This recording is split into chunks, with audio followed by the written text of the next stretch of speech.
The cheery graduation music clashed with the pit in my stomach as I watched Derek chuck down yet another glass of cheap champagne. He grinned ear to ear, slurring drunken congratulations to our grandson Mason. Something was off about his jovial demeanor. As the reception wound down, I offered to take Mason home, silently dreading the drive back to Derek's house. The place still reeked of my daughter-in-law Jenna's perfume, the sickly sweet smell of fakery. Mason passed out in the back seat before we even left the parking lot. In the rearview mirror, I caught Derek sauntering up behind a group of his sleazy poker buddies, their laughter carrying across the windswept lot. "Can you believe that ditz finally did me a favor and took off?" Derek's words knocked the air from my lungs. "Just think of all the insurance money I'll rake in." The guys roared with laughter, pounding Derek's back like he'd just been crowned king. My hands gripped the wheel as flashes of memories assaulted me. Jenna's trembling smile barely concealing her silent tears, the scribbled note tucked in her journal hidden in the attic. "If you're reading this, Derek has finally gone too far." In that moment, my suspicions solidified into a grotesque reality. The monster I'd watched my daughter fall for, blinded by young lust and his empty promises, had somehow won. Jenna was gone, or worse, all for Derek's greed. The engine revved as I tore out of the lot, Mason jolting awake next to me. "Wow, Grandma, what's the rush?" I steadied my shaking voice, speaking the half-truth I'd been rehearsing for weeks. "Nothing, honey. I just really need to get home." That night, after tucking Mason into the guest room, I pulled out the secret box I'd been stashing in the attic ventilator. Jenna's meager collection of belongings, all that remained of my daughter-in-law's shattered life. Her tattered journal landed in my lap with a thud, my fingers tracing the indentation where her last words were scratched in frantic desperation. "If you're reading this, Derek has finally gone too far. Keep this safe, and keep an eye on Mason." The implications choked me. How long had she suspected Derek's malice? What hell had she been enduring while we all blissfully looked the other way? Hot tears streamed down my cheeks. No more. I swiped them away, my jaw clenching in resolve. Derek's monstrous arrogance had handed me all the evidence I needed. It was time to strike. Over the next few weeks, I watched Derek with hawkish scrutiny. His exuberant spending and boisterous laughter raised eyebrows all over town. New Italian suits, a sports car in cherry red, reservations at the ritziest steakhouses. Living it up since the deadweight ditched him, his vile friends would snicker over bourbon and cigars. I clenched my fists until my nails dug crescents into my palms. How dare he satirize Jenna's disappearance so brazenly?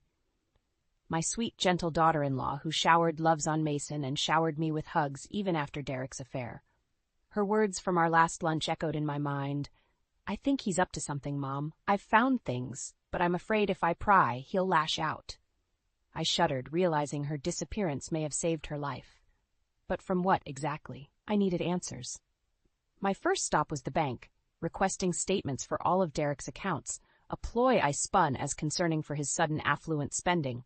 The documents told a story of deception, maxed credit, compounding gambling debts owed to some terrifying names, and a 7-figure life insurance payout scheduled just weeks after Jenna's disappearance. My blood boiled. That smirking, materialistic snake wasn't grieving. He was cashing in on his wife's vanishing act. I longed to confront him but fought off my rage, knowing I'd need an incredible smokescreen to take him down. Next, I turned my sights on Jenna's inner circle, starting with Tara, her closest work friend. He had money troubles, big ones, Tara confided over a hushed brunch, and Jenna suspected he was unfaithful again, though she never confided details with me. She wrung her hands, voice cracking. "I'm just so worried "I know," I stated firmly, "which is why we're going to find her." Tara's eyes burned with promise. "Whatever you need." With an ally and a trail of evidence, Phase 1 was complete. As satisfying as lashing out at Derek felt, I knew I'd have to be patient and judicious. The path ahead would require deft precision. One false move and Mason's safety would be jeopardized. My grandson's life hung in the balance, and I'd be damned if I allowed that snake Derek to slither his way out of this. It was time to enlist some professional assistance from a friend who'd spent his life hunting reprobates like Derek. Phase 2 required calling in the big guns. starting with hitting up my old pal Raymond. Raymond's brow furrowed as he pored over the paper trail I'd compiled on Derek. Bank statements, phone records, even a sordid photo from the strip club where he'd been caught cheating months ago. "This is one twisted character you're dealing with," he muttered, shoving the stack aside with a disgusted huff. "But it's a good start." I bristled at his nonchalance. "A start? Ray, that praved con man plotted to kill my Jenna." Raymond's eyes softened as he reached for my hand. "I know, Elle, and we'll nail that bastard's hide to the wall. But we've got to be meticulous, build an airtight case piece by damning piece." Grinding my teeth, I gave a reluctant nod. As a retired police captain, Raymond knew how to play this sadistic game. As much as I craved to barge in, fist-swinging, cooler heads had to prevail, especially for Mason's sake. That poor kid had been fed lie after lie by his father, thinking his beloved mother simply took off. The thought of him trapped in Derek's clutches made my skin crawl. Over the next several days, Raymond and I built a coordinate strike, burning the midnight oil over whiskey and case files. He leveraged his old officer contacts to unearth the sordid details: Derek's bookies, his side chicks, and most damning of all, the inflated life insurance premium he'd started paying weeks before Jenna's vanishing. "There's our motive," Raymond said, tapping the document. He quite literally took out a policy on her life before attempting to, well... A lump formed in my throat as I considered the depths of Derek's depravity. What's more, as a teacher with modest earnings, Jenna had been blindsided by the massive payout. No wonder Derek was living so large. With every clue, the picture became clearer. He'd been setting the stage to cash in, all while keeping my beloved girl-in-law clueless to his sinister plot. The dizzying realization made me queasy. Just as I steadied my breath, Raymond slid another photo across the table. Derek stumbling from a sleazy motel room, lips smeared in tawdry lipstick, his sly grin stretching ear to ear. "This was taken 3 days after Jenna went missing," Raymond said grimly. "Care to guess who our friend in the cowboy hat is?" I squinted at the petite blonde emerging behind Derek, her face partially obscured but still achingly familiar. Tara, Jenna's friend. The same young woman who had just promised to help us bring her down. The deception left me seething as my fists clenched. I should have known that snake couldn't be trusted. But then it hit me.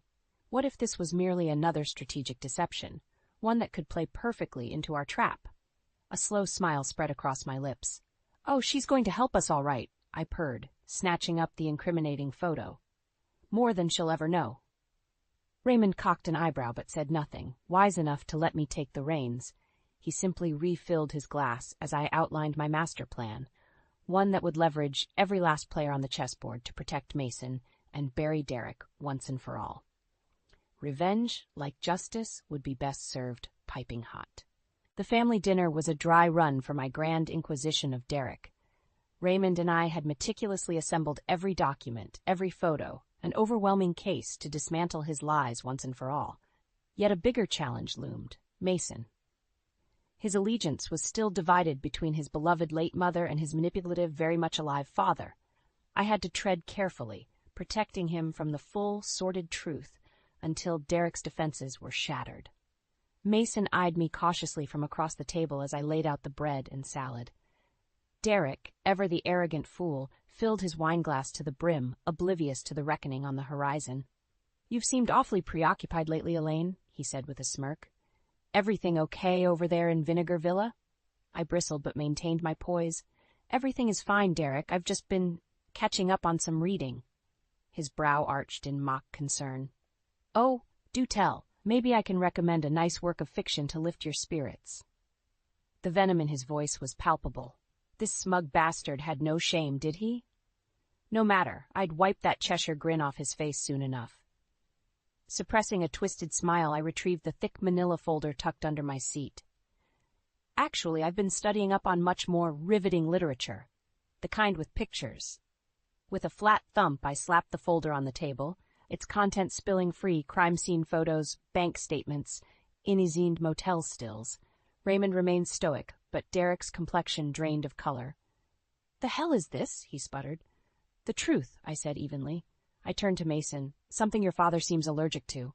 Mason's eyes darted between Derek and me. Horrified confusion splashed across his face. "Dad, what?" "Don't listen to her, son," Derek spat, sweat beading his brow. "Your grandma's had too much goddamn Pinot and—" "I've had enough," I roared, slamming my fists on the table. "Enough of your lies, your philandering, your vile disrespect for Jenna and this whole family." Wine sloshed from overturned glasses as Derek shot to his feet. "How dare you, you conniving old bat! You've gone and lost your damn mind." Raymond rose like a monolith beside me, his baritone voice cutting through the commotion. "Can it, dirtbag? The Hashers are all here, therapists, clergy, everyone who gave a damn about Jenna. We've got enough to put you away for—" I tuned out the legal jargon, focusing on Mason. Shock and horror contorted his boyish features as the weight of the truth crashed over him in waves. My heart ached to shield him from this pain, this ultimate betrayal. Tears streamed down his face as he turned to Derek. "Dad, what did you do?" Derek's face reddened. For an instant, I pitied the boy still clinging to his father's imaged nobility. Then reality struck in the form of Derek's chilling backhand. "You'll do as I say, you disrespectful little—" I moved on instinct, my elbow catching his ribs with a sickening crack before Raymond hauled him back. The beast's true colors raged to the fore, mercilessly unleashed on his only child. As Mason crumpled to the floor, I rushed to his side, pulling him close. He sobbed into my chest, so fragile, yet still clinging to hope. Hope that for once, truth would finally prevail over lies, and I would ensure it did, no matter how much carnage the gathering storm would leave in its wake. The aftermath of Derek's public meltdown was a blur. Mason refused to speak to or even look at his father, staying glued to my side like a terrified child. I didn't blame him.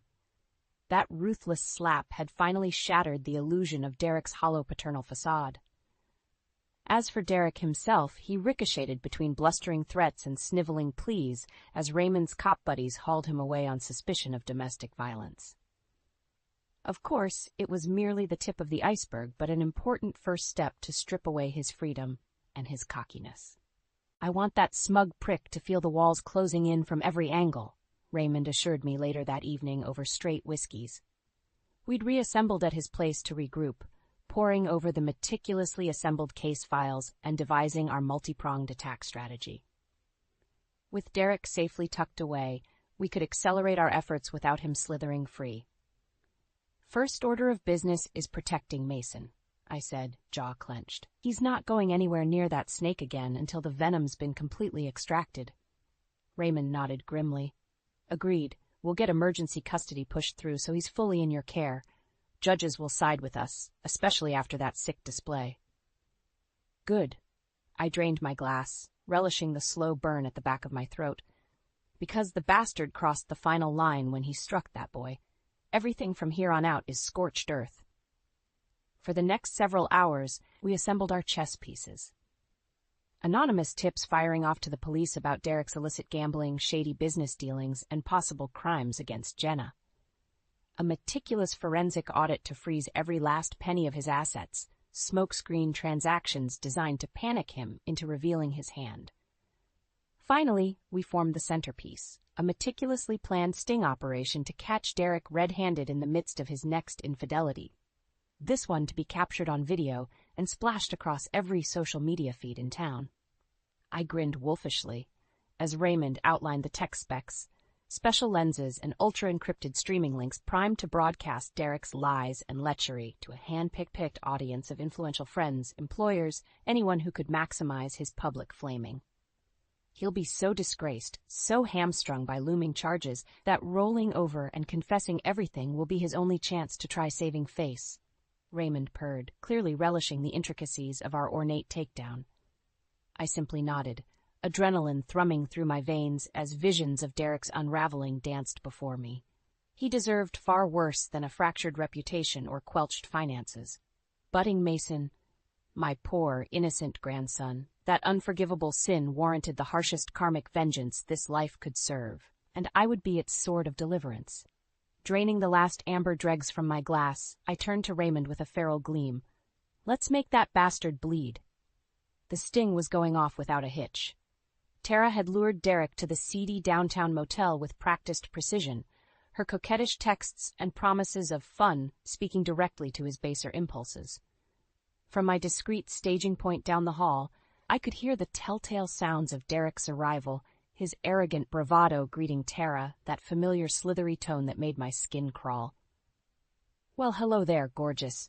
You're looking even tastier than those pictures you sent."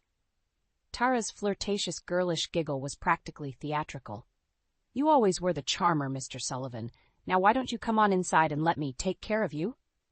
I had to commend her committed performance, especially knowing that less than 48 hours earlier, I'd strong-armed her into cooperating by showing the proof of her previous trysts with Derek. The fear in those big doe eyes told me all I needed to know. As Derek's oily chuckle faded behind the closed door, Raymond emerged from the shadows, holding up a tiny microchip between his fingers. "Cameras are hot and transmitting to our secure channel. Time to go live." We slipped on our headsets and tapped into the feed just as Derek was peeling off Tara's satiny robe, his meaty paws groping her lithe frame with shameless entitlement. God, I've missed this body. The lewd image was merely prelude for the fireworks to come. I thought of Mason, still recovering from his own traumatic disillusionment, and my righteous resolve strengthened. Expose this charlatan for the abusive, self-serving creep he was. That was the only path to justice. On Raymond's mark, our crew activated a precise digital operation, one that broadcasted the live stream to very specific trusted contacts: church leaders, Derek's employers, charity figureheads, upstanding people mortified to see one of their own engaged in such debased improprieties. Pandemonium erupted as our network expanded exponentially across the small town, the shock and horror reverberating through the entire community. The calls and messages deluged my phone in a barrage of disgust and repudiation, and through it all, Derek remained oblivious to his unraveling, rutting away on that tawdry motel room bed, at least until Raymond's gruff voice broke through the speakers. "Having fun there, dirtbag." Derek froze, his bulging face snapping up in wild-eyed panic. What is this?" "A reckoning," Raymond replied coolly. "One that's coming at you from all sides, thanks to that cute little video feed you're starring in." At that moment, Derek's phone began ringing off the hook, every busybody and professional contact bearing witness to his brazen indiscretions. His frantic howls and fumbled attempts to kill the stream were utterly fruitless. The depraved spectacle was live for the world to see. Somewhere in that pathetic display of panic and shame, I was dimly aware of Tara gathering her clothes and darting from the room. Her part in our charade was over. Mine, however, was just beginning. Time for the snake's final constriction. Straightening my spine, I strode down the hallway with purpose. The door opened before I could even knock. There stood Derek, his sweaty, horrified face almost subhuman at this point. I locked eyes with the wretched creature, letting the waves of reviled anger wash over me. "Hello, Derek," I said coldly. "We need to talk." Derek's world was crumbling. I could see it in his wild, desperate eyes as he stared back at me in the dingy motel room, utterly shell-shocked. This has to be some kind of mistake," he stammered, struggling to cover his nakedness. "You can't seriously think I'd—" "Save it," I snapped, his pathetic excuses like sandpaper against my resolve. "The jig is up, Derek. We have everything, the affairs, the gambling, the insurance scam you tried to run on Jenna. It's all been exposed." He recoiled as if struck, his bravado finally deflating under the weight of his sins laid bare. Raymond emerged from the hallway, arms crossed like a sentry guarding an inmate. 2 uniformed officers flanked him, eyes scanning Derek with undisguised repulsion. "We've got enough to put you away for a long time, Sullivan," Raymond growled. "But even prison will be a cakewalk compared to the beatdown your reputation's about to take." As if on cue, Derek's phone erupted again, a cacophony of shrill rings and pinging text notifications. The shock, the scorn of his community discovering his web of depravity in such dramatic fashion. I watched as he picked it up with a shaking hand, scrolling through the onslaught of vitriol numbly. This can't be real," he whispered, complexion blanching. "I'm ruined." "Not yet you aren't," I said with chilling finality. "But you can start making amends right now by telling us the truth about Jenna." Derek's roomy gaze flicked up to bore into mine, twin vortices of panic and hatred swirling in their depths.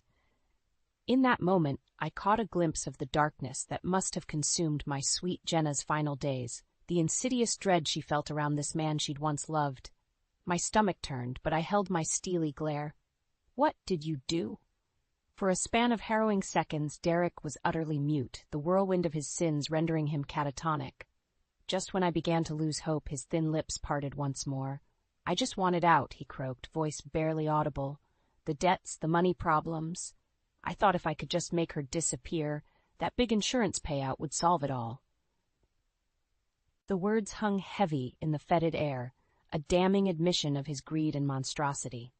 Raymond tensed beside me, but I raised a hand to stay him. I needed to hear the unvarnished truth. "But Jenna, she must have suspected something," Derek continued, his voice dropping to a guttural rasp. "I started clearing out the accounts, keeping her in the dark, anything to keep the payout intact after I took care of her. But she caught wind and bailed. Took off with nothing but a damn ringful of cash from her jewelry box." My heart clenched as hatred bubbled through me like acidic bile. This whole sordid nightmare, every agonizing uncertainty Jenna must have endured in those final weeks, all because her husband craved an easier life.